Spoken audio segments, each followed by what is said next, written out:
Good afternoon.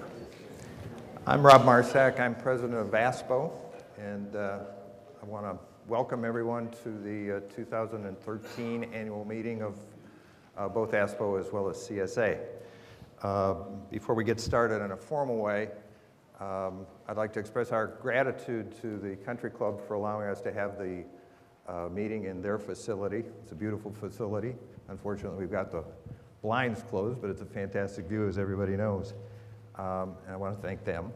I also want to thank all of you for being here. We appreciate the fact that you're interested. We appreciate the fact that you're here. And I hope we can give you some valuable information and some insights as we go forward this afternoon. As I was thinking about the way to get everybody relaxed, I was thinking maybe we ought to have cocktails before this rather than after that. But we'll think about doing that a different way. I know Ken Lauer and I are in favor of that, so I'm not sure about everybody else. With that, Christine, do we have a quorum?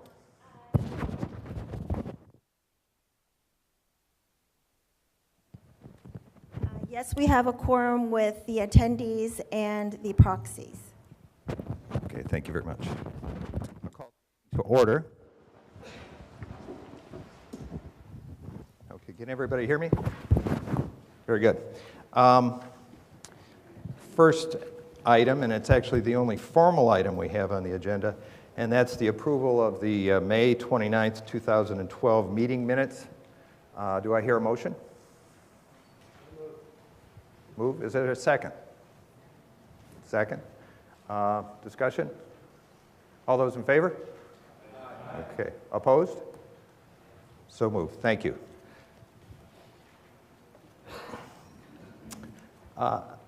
Bear with me for a moment because I'm going to give you a bit of a background, but before I do that, I'd like to introduce the board members to you, and I'd like to acknowledge those board members who stepped down in 2009. In the way of format, we'll have the ASPPPO meeting first. We'll move immediately to the CSA meeting, and after those two meetings, we'll have a combined question and answer period.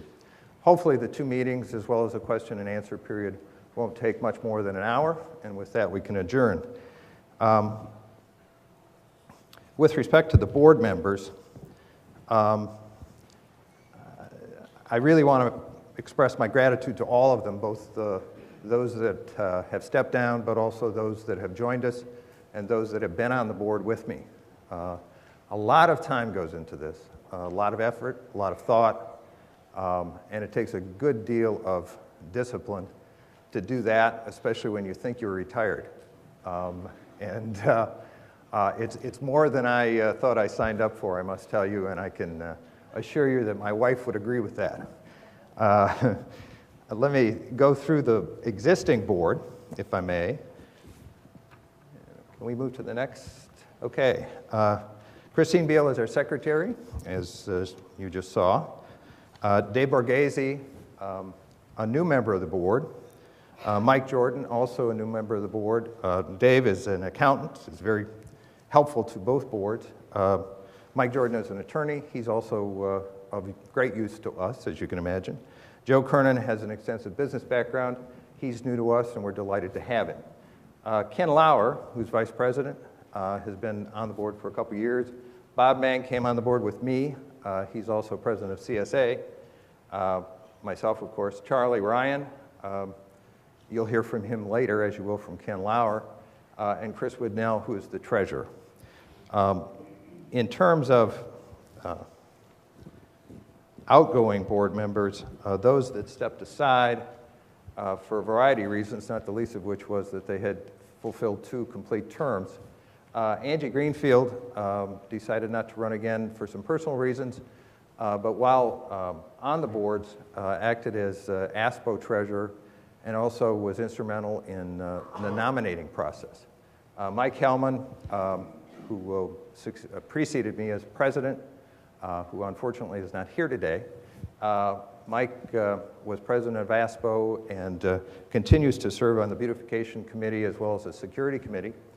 John McLaughlin, who I think served simultaneous with Mike Hellman, was president of CSA.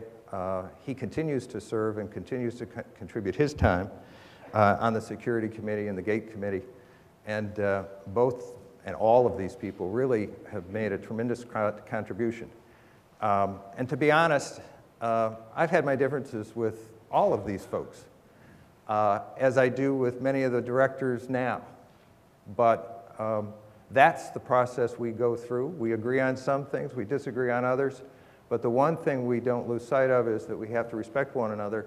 And I certainly respect and appreciate the time that these folks put in and the folks that I work with now. So please join me.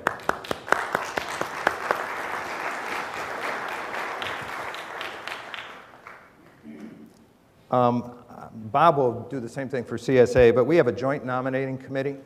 We have 3 members from CSA for the Class A directors in CSA, which are the residential property owners. Of course, ASPPPO is different because they're all residential property owners. Our nominating committee this year, as elected by the board unanimously, is Christine Beal, Chris Widnell, and myself. I am president, and pursuant to the bylaws, I'm required to be on the nominating committee. So pursuant to those bylaws, I am on the nominating committee. I would appreciate everyone's consideration of either themselves or trusted friends or neighbors to think about being on the board. Think about contributing your time, your effort, and your insights. It's very, very important that we have responsible, deliberate, sensible board members. And I would encourage everybody to give that some thought. If you have a friend, if you have a neighbor, or you yourself are interested, please let us know. We'd be delighted to talk to you.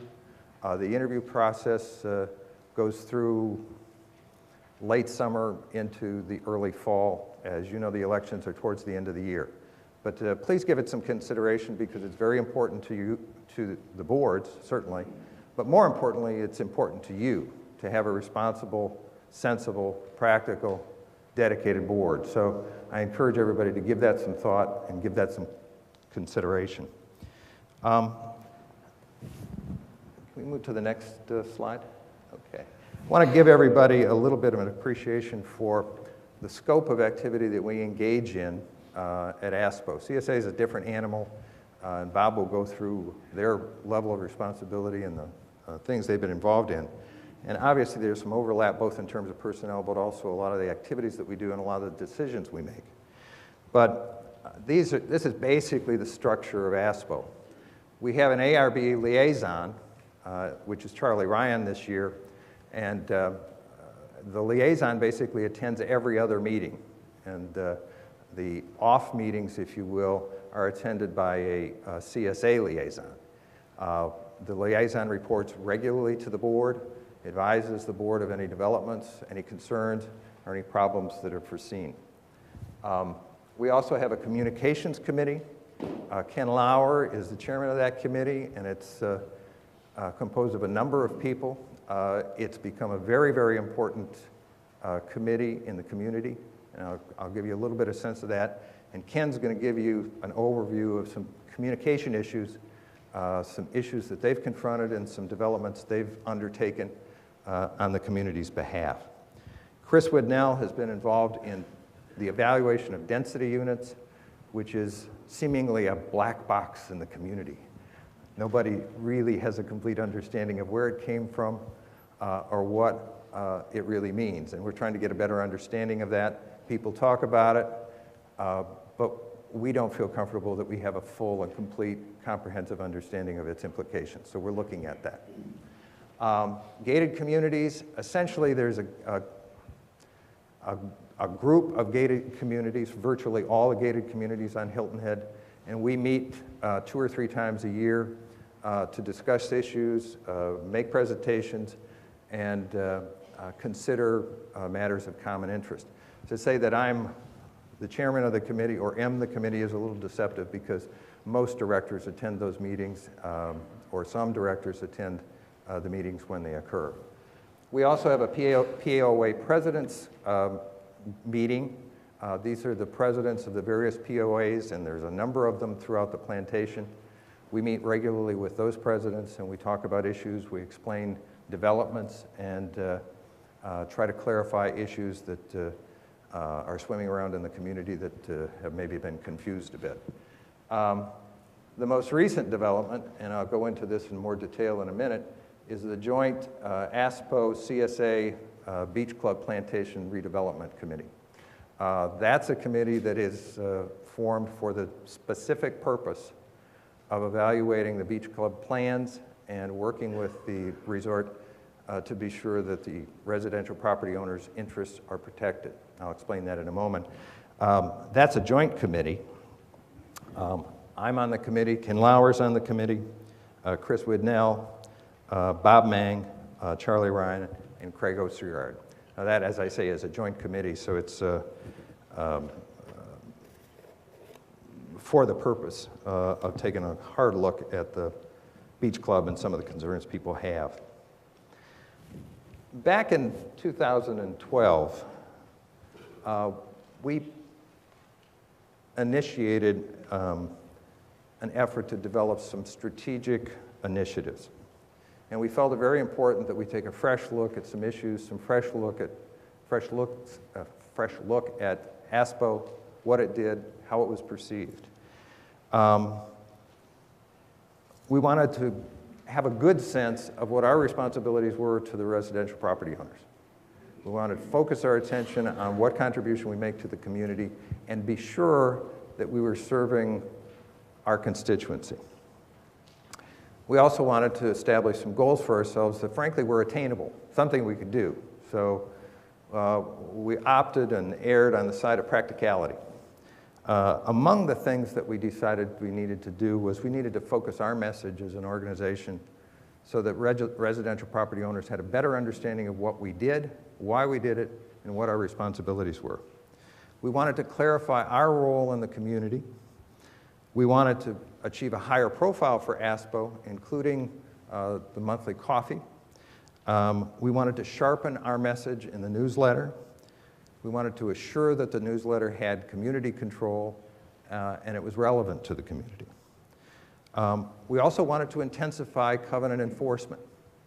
ASPPPO is the exclusive entity that is specifically delineated in the covenants as the body to enforce covenants on behalf of residential property owners.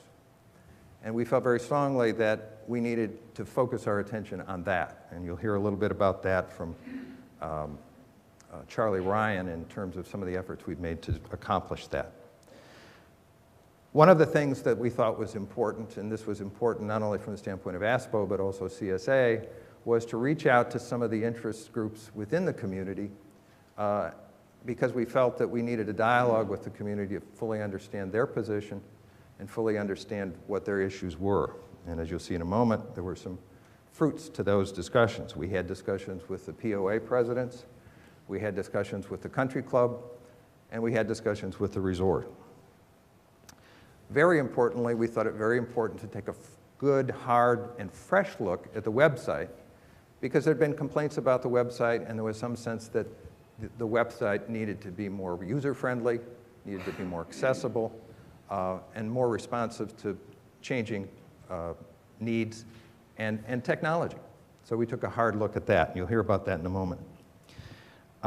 Lastly, we needed to take a hard look at some covenant issues, and we've spent a lot of time analyzing covenants and looking at covenant implications and trying to be sure that the residential property owners were properly protected.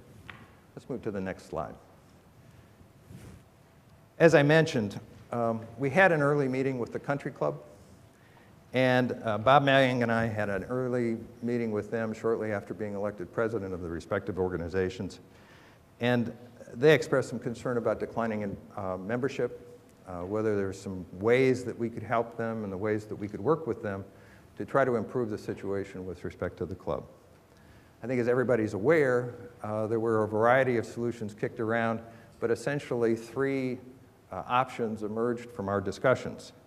The so-called once a member, always a member concept, the eligibility of boat slip owners, and the very limited off-plantation membership.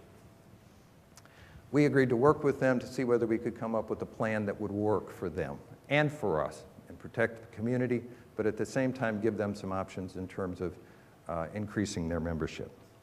We worked very, very hard, a lot of time, trying to come to a conclusion and trying to come up with a resolution that was acceptable to them, that worked for them, and that worked for us and worked for you as residential property owners.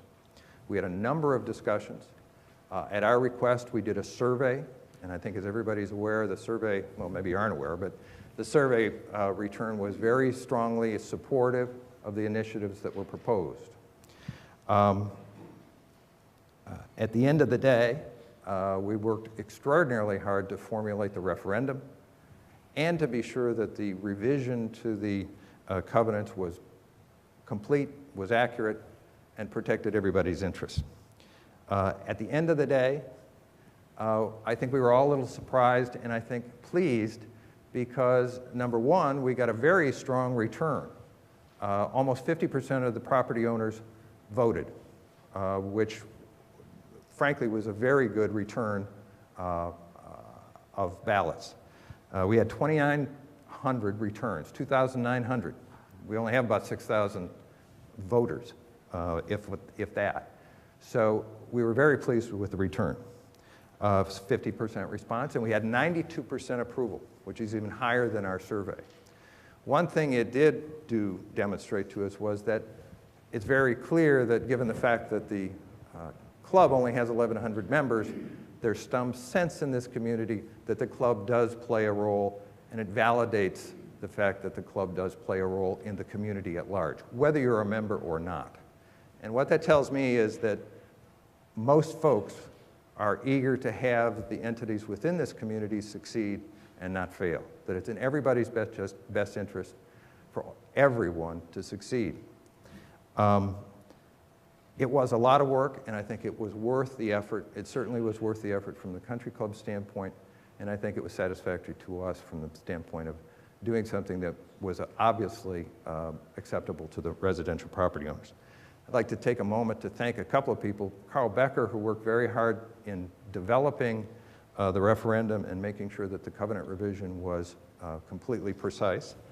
Carl is a lawyer and is a tremendous assistance to both CSA as well as ASPPPO. With respect to the country club, Shirley Beavers, the president, worked very hard on this. I think those of you who are members know.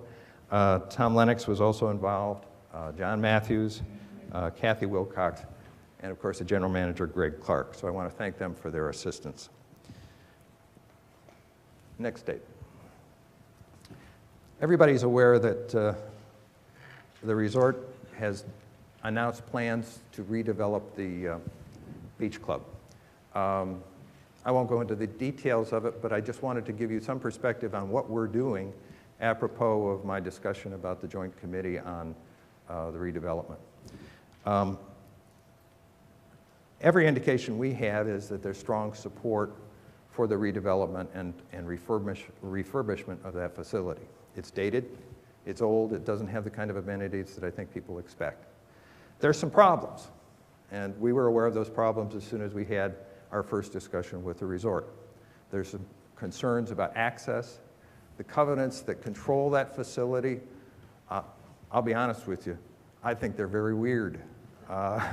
But changing covenants is not an easy thing to do. So what we're going to do is we're going to try to work something out with the resort to make sure that we deal with the problems of parking, that we deal with the problems of access, that we deal with the problems of congestion.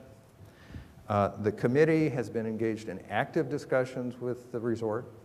Those have been going on now for several weeks. We are very optimistic that we're going to be able to come up with a plan that not only suits the resort's purposes, but suits the residential property owners' purposes. They're anxious to have residential property owners use that facility. The fact of the matter is that the time frame in which we're really concerned is 10 weeks a year. That means there's 40 weeks a year that there's plenty of parking, there's not a problem with access, but we've got to deal with that 10 weeks. We've got to deal with the problem when it exists. That's the summer, that's around Easter, we all know that. There's some problems there, there's some issues there. They're aware of it, we're aware of it, and we're working very hard to come up with some solutions. I think at the end of the day, we're going to have some very, very sound options on parking. I think we're going to assure access to the facility by authorized users, residential property owners in particular. We're going to work on traffic control. And we're going to make sure that to the extent you want to, you can enjoy that facility. We have also retained the assistance of a land planner to make sure that when we go through and come up with ideas and propose solutions, that they're well-founded. And we thought it best to have a professional at hand to make sure that we're handling this professionally and in the best interest of the community and doing it in a rational, professional way. So we're very optimistic we're going to be able to bring this to a conclusion. I think everybody's concerns are going to be satisfied, and we remain optimistic that we're going to be able to get this done. We're going to move on, and thankfully for all of you, I'm going to step down. We're going to have two speakers to explain a couple of issues. Ken Lauer is going to talk about communication. He'll go first.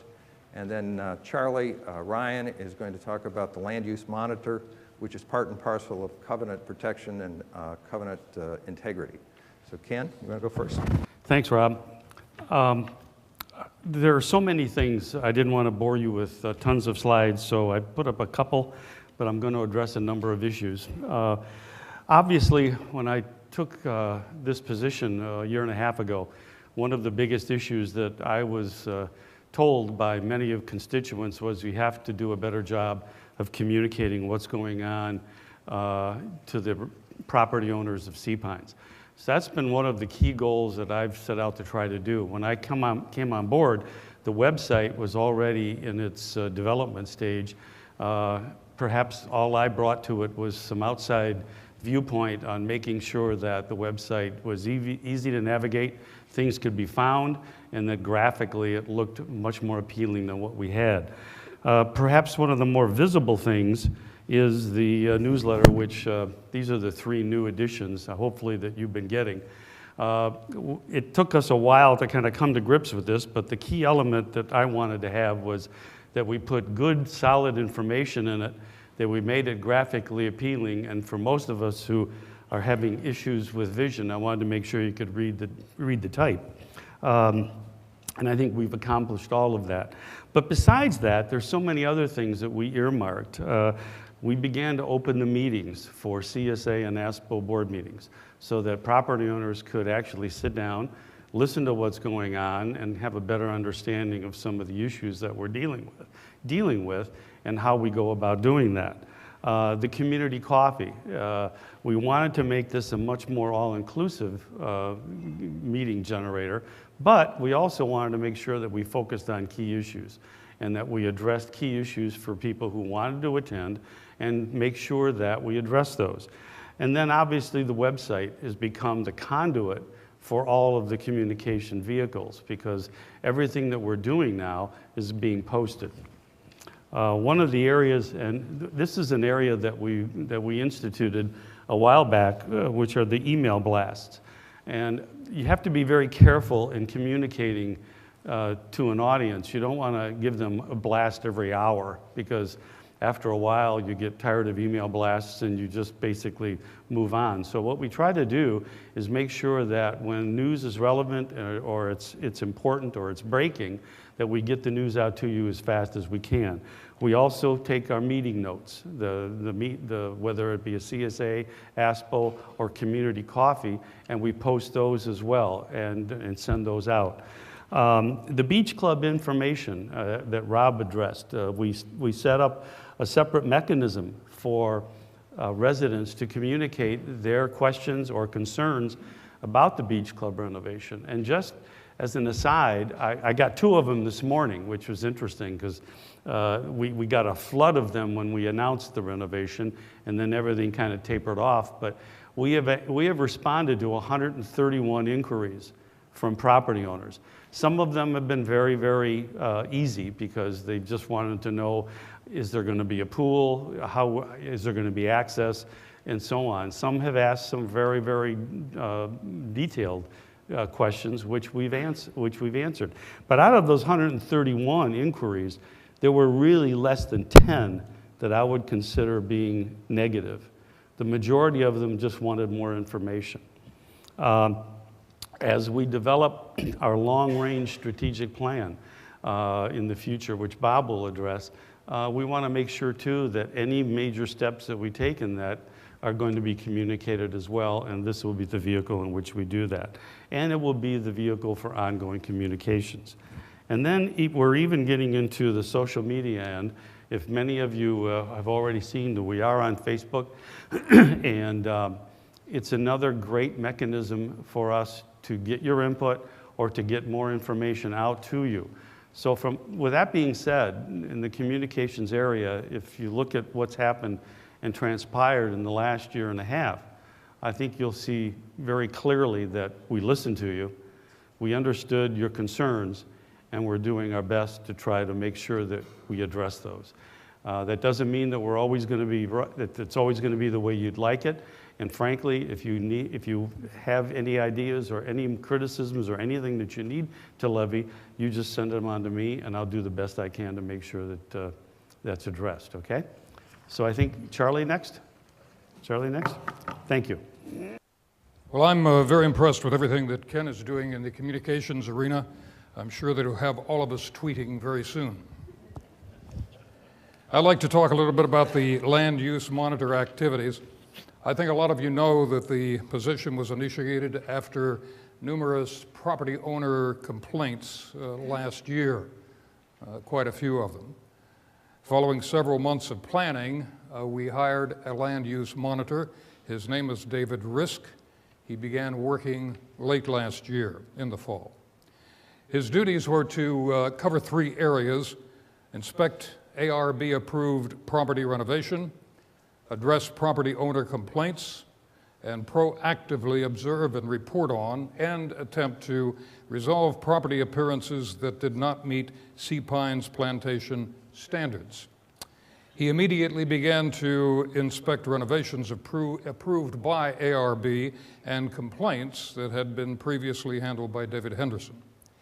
However, only after additional research to develop land use monitor standards did he proactively begin to address property appearances and contractor activities.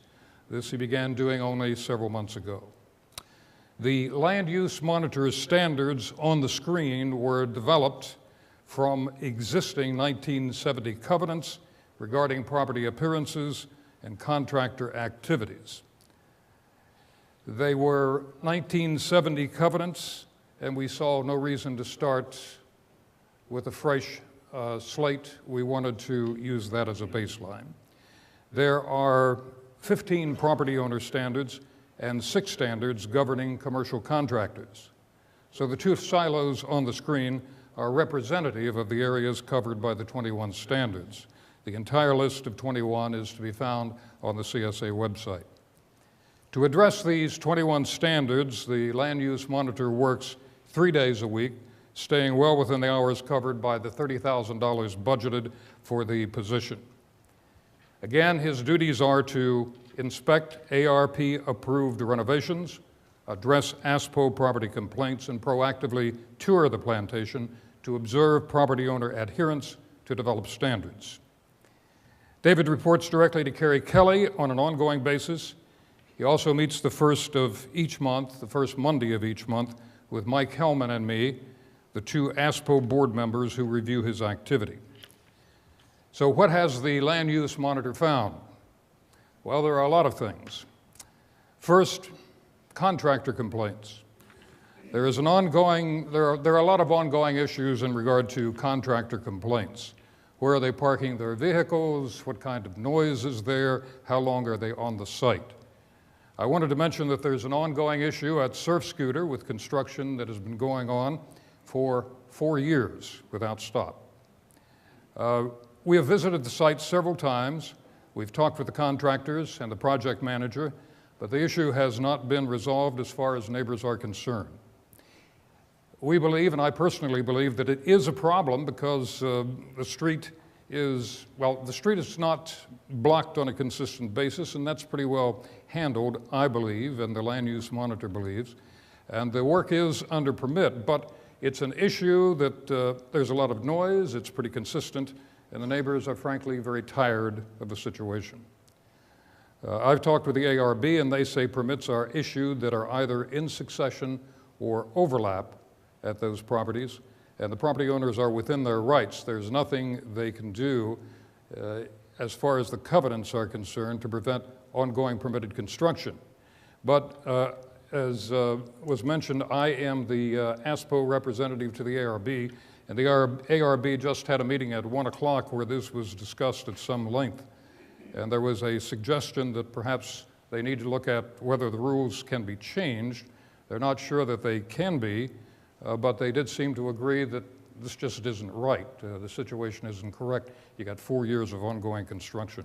So they're going to ask Chuck Skarmanach for his insight to see if there is anything that can be done about this and whether the covenants can be changed or there is some other approach.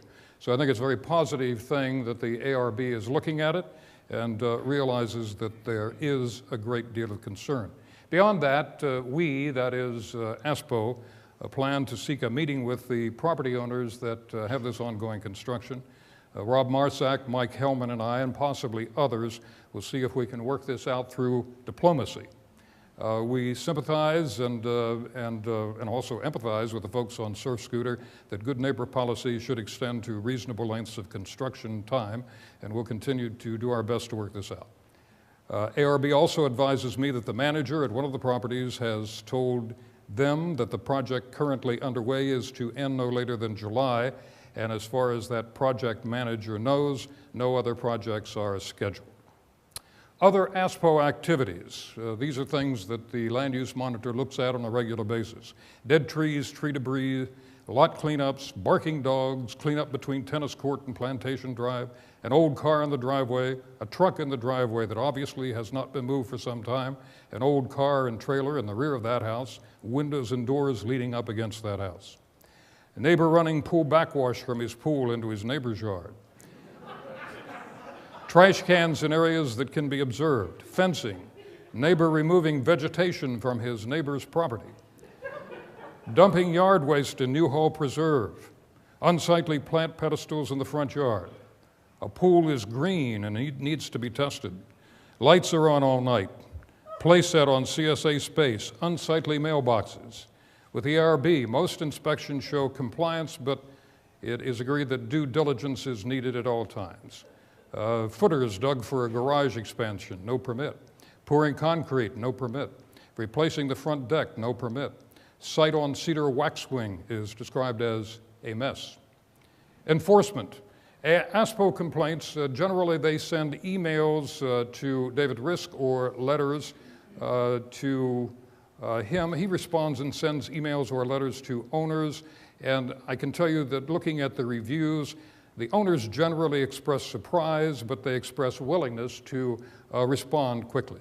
Some owners are appreciative of the notice because they say they've been paying folks to keep their property neat, but apparently the services haven't been provided, so they're going to get on that. Some property owners return long narratives by email explaining their problem and asking what they can possibly do to resolve the problems created. There are issues with all of that. In most instances, the property owner needs to resolve the issue, him or herself, and David is very good at explaining that. They're saying, what can I do? And, you know, I'm trying to do this, but gee whiz. And he will go back to them and be patient with them and help them along. With contractors and safety and security issues, David talks with the contractors, asks that they perform their work in the correct manner, and if upon further inspection they do not, he asks that security step in. After that, a letter is sent that says legal action will be taken. Legal action is also initiated if property owners do not comply with repeated requests.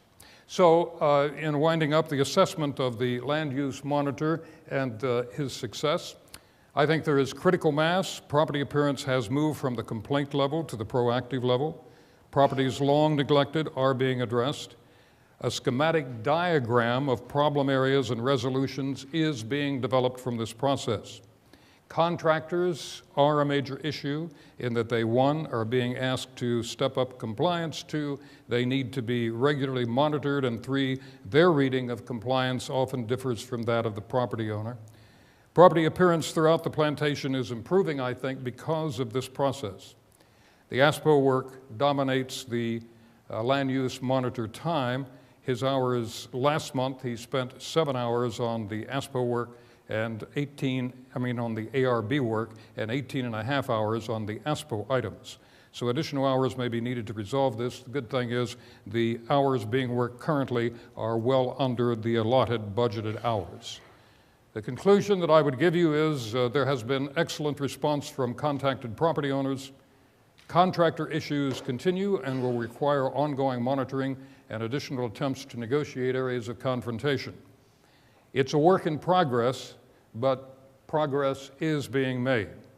I also think we have the right person for the job, and I'm pleased with the initiative and with what he is doing.